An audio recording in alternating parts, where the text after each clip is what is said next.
दोस्तों, middle east में Iran और अमेरिका के दरमियान बढ़ती हुई कशीदगी। The United States military began major combat operations in Iran. अब सिर्फ एक जियोग्राफी या फौजी मसला नहीं रहा, बल्कि ये एक ऐसा ग्लोबल क्राइसिस बनता जा रहा है जिसके असरात पूरी दुनिया की इकोनॉमी पर पड़ रहे हैं। As the war in Iran enters its third week, the economic impact is rippling across the globe. तारीख बताती है कि जब भी मशरिक़ वस्ता मिडिल ईस्ट में कोई भी बड़ी जंग होती है तो सबसे पहला झटका ग्लोबल एनर्जी की मार्केट को लगता है। ऑयल प्राइसेस अचानक बढ़ने लगती हैं, शिपिंग रूट्स डिस्टर्ब हो जाते हैं और दुनिया के वो मुल्क जो एनर्जी के लिए इंपोर्ट्स पर डिपेंड करते हैं सबसे ज्यादा मुतासिर वो होते हैं। पाकिस्तान भी उन्हीं ममालिक में से एक है, क्योंकि पाकिस्तान अपनी एनर्जी की ज़रूरियात का सबसे बड़ा हिस्सा सऊदी अरब, यूएई और कतर जैसे गल्फ कंट्रीज से हासिल करता है। और इस तरह की टेंशन्स की वजह से पाकिस्तान में भी फौरन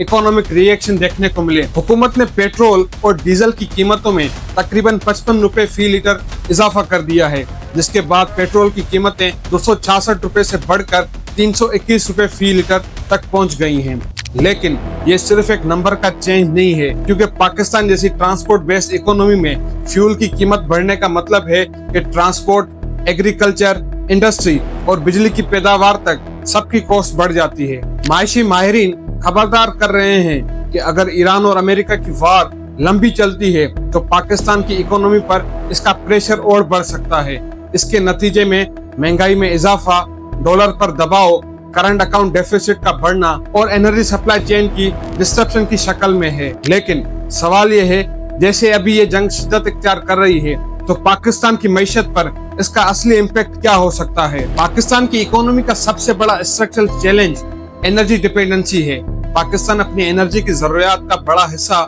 इंपोर्ट्स के जरिए पूरा करता है और इन इंपोर्ट्स का ज्यादातर सोर्स मिडिल ईस्ट है। इकोनॉमिक डेटा के मुताबिक पाकिस्तान हर साल 5.7 बिलियन डॉलर से ज्यादा का क्रूड ऑयल इंपोर्ट करता है और इसमें सबसे बड़ा सप्लायर सऊदी अरब है, जहां से पाकिस्तान तकरीबन 3.2 बिलियन डॉलर्स का ऑयल इंपोर्ट करता है, जबकि यूएई से लगभग 2.3 बिलियन डॉलर्स का क्रूड ऑयल पाकिस्तान को आता है। अगर इसमें रिफाइंड पेट्रोलियम के प्रोडक्ट्स को भी शामिल किया जाए तो पाकिस्तान का टोटल पेट्रोलियम इंपोर्ट बिल साल 2025 में ही तकरीबन 10.7 बिलियन डॉलर्स तक पहुंच गया है। पाकिस्तान प्लानिंग कमीशन की रिपोर्ट के मुताबिक सिर्फ पेट्रोलियम प्रोडक्ट्स ही पाकिस्तान की टोटल इंपोर्ट्स का लगभग 25% बनता है और इनमें से पाकिस्तान के 85% इंपोर्ट्स मिडिल ईस्ट से आते हैं, जिसका मतलब ये है कि अगर ईरान वॉर की वजह से ऑयल की प्राइसेस ग्लोबल मार्केट में बढ़ती हैं तो पाकिस्तान को हर महीने बिलियंस ऑफ डॉलर्स ज्यादा खर्च करने पड़ सकते हैं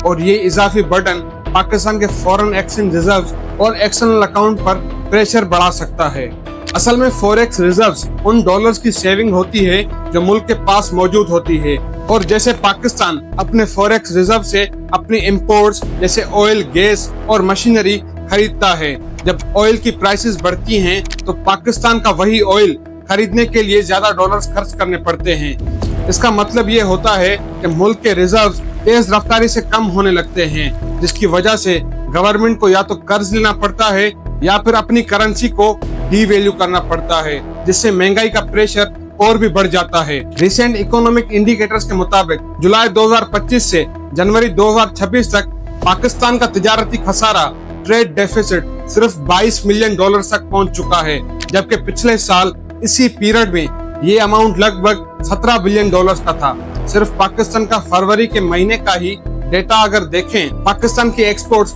2.3 बिलियन डॉलर्स तक की हैं, जबकि इंपोर्ट्स 5.3 बिलियन डॉलर्स तक पहुंच गई हैं। यानी एक ही महीने में पाकिस्तान का तकरीबन 3 बिलियन डॉलर्स का ट्रेड डेफिसिट रिकॉर्ड किया गया और यही वजह है कि ये ट्रेंड पहले से ही हमारे मुल्क के एक्सटर्नल सेक्टर के लिए एक वार्निंग सिग्नल था और अगर अब तेल की कीमतें मजीद बढ़ती हैं तो ये सिचुएशन पाकिस्तान के लिए और भी ज्यादा मुश्किल हो सकती है, क्योंकि पाकिस्तान में तेल की कीमतों का डायरेक्ट लिंक महंगाई से है और पाकिस्तान एक ट्रांसपोर्ट बेस्ड इकोनॉमी होने के नाते अपना ज्यादातर तिजारती सामान ट्रक्स और रोड ट्रांसपोर्ट के जरिए मूव करता है। जब पेट्रोल और डीजल की कीमतें बढ़ती हैं तो ट्रांसपोर्ट कंपनीज अपनी चार्जेस बढ़ा देती हैं, फिर ये कॉस्ट सप्लाई चेन से लेकर हर स्टेज पर ऐड हो जाती है और फिर आखिर में कंज्यूमर तक पहुंचती है। इसका मतलब ये होता है कि सब्जियों से लेकर आटा, चीनी और डेयरी प्रोडक्ट्स सब चीजों की कीमतें बढ़ जाएंगी। और इस वक्त पाकिस्तान की inflation situation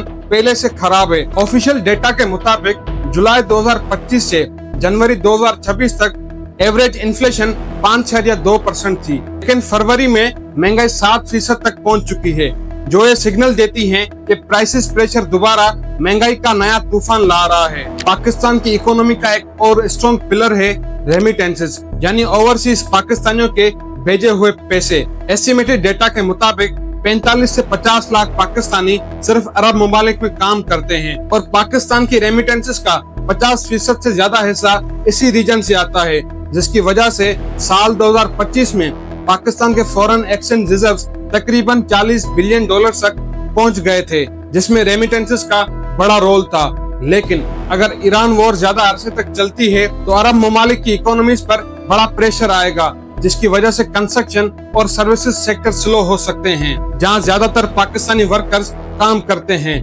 currency market experts के मुताबिक रमजान और ईद के दौरान हजारों पाकिस्तानीज गल्फ कंट्रीज से वापस आते हैं और बड़े पैमाने पर फॉरेन करेंसी पाकिस्तान की ओपन मार्केट में एक्सचेंज होती है। लेकिन वॉर जैसी सिचुएशन में फॉरेन एक्सचेंज मार्केट शदीद दबाव का शिकार है और जिसका डायरेक्ट इम्पैक्ट पाकिस्तान की इकोनॉमी पर पड़ेगा। सबसे जरूरी बात यह है कि मिडिल ईस्ट पाकिस्तान के लिए सिर्फ एक एनर्जी सप्लायर या रेमिटेंसेस का सोर्स नहीं है, बल्कि एक इम्पोर्टेंट एक्सपोर्ट मार्केट भी है। प्लानिंग कमीशन के मुताबिक पाकिस्तान की तकरीबन 11% एक्सपोर्ट्स मिडिल ईस्ट को जाती हैं, जिसमें यूएई पाकिस्तान का सेकंड लार्जेस्ट ट्रेडिंग पार्टनर है और साल 2025 में दोनों मुल्कों के दरमियान तकरीबन $10.1 बिलियन की ट्रेड हुई है और पाकिस्तान की यूएई को सिर्फ एक्सपोर्ट्स का रिकॉर्ड $2.1 बिलियन का है। इसी तरह सऊदी अरबिया के साथ भी पाकिस्तान की एक्सपोर्ट्स तकरीबन $700 मिलियन के करीब है। गवर्नमेंट का टारगेट था कि पाकिस्तान की एक्सपोर्ट्स को $60 बिलियन तक पहुंचाया जाए, लेकिन वॉर जैसी सिचुएशन इस मंसूबे की एग्जीक्यूशन को स्लो कर रही है, क्योंकि पाकिस्तान की दुनिया के साथ ट्रेड का ज्यादातर हिस्सा सी रूट्स पर डिपेंड करता है। कराची पोर्ट और पोर्ट कासिम पाकिस्तान के मेजर मैरीटाइम गेटवेज हैं, जो स्ट्रेट ऑफ हॉर्मस के साथ कनेक्टेड हैं और अगर स्ट्रेट ऑफ हॉर्मस मजीद बंद रहता है या सराउंडिंग सी लेन्स डिस्टर्ब होती हैं तो फ्राइट चार्जेस बढ़ जाती हैं और शिपमेंट डिले होने लगती हैं। हालिया रिपोर्ट्स के मुताबिक पहले ही टैंकर मूवमेंट ऑलरेडी स्लो हो चुकी है और एलएनजी शिपिंग कॉस्ट 40% तक बढ़ चुकी है,